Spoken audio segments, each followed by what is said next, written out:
So I have some time on my hands, a little downtime. I'm waiting at my local Walmart for a grocery pickup.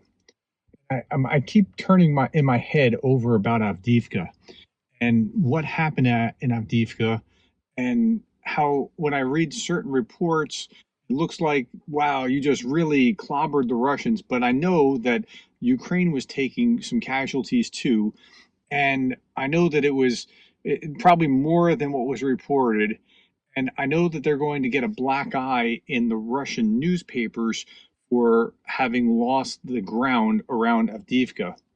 But there's upsides to Avdiivka too. And this isn't just like glossing over. Like, I hate to see them having to pull out. I think that's very sad.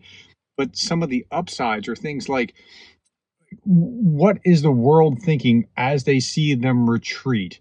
Now, I know there's going to be the Tucker Carlson crowd, but if the Western leaders realize that their inability to provide artillery is much of what was driving this, I think if they wake up to that, that's actually a really good thing. I mean, if they get around to the point and they understand, so we saw the Netherlands step up. I think it was the Netherlands, Denmark. I'm sorry, it's out in my mind. Step up and say, "Hey, we're going to send all the shells that we can, everything that we have, all the artillery that we have." And then the Czech Republic stepped up and said, "Hey, we can source 800,000 shells."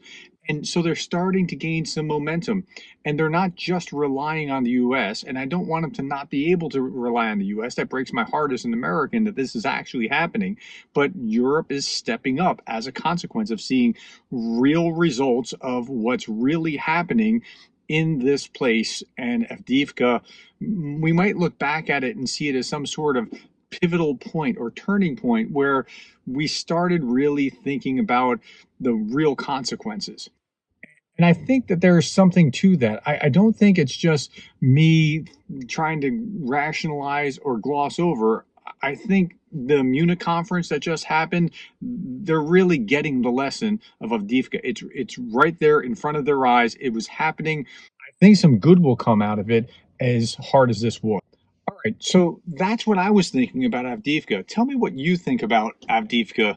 Are you thinking that this is going to be some net positive for Russia or for Ukraine? And if so, why and how? And thank you for interacting with me. I love to hear your thoughts. I've really grown quite a bit by listening to what you have to say.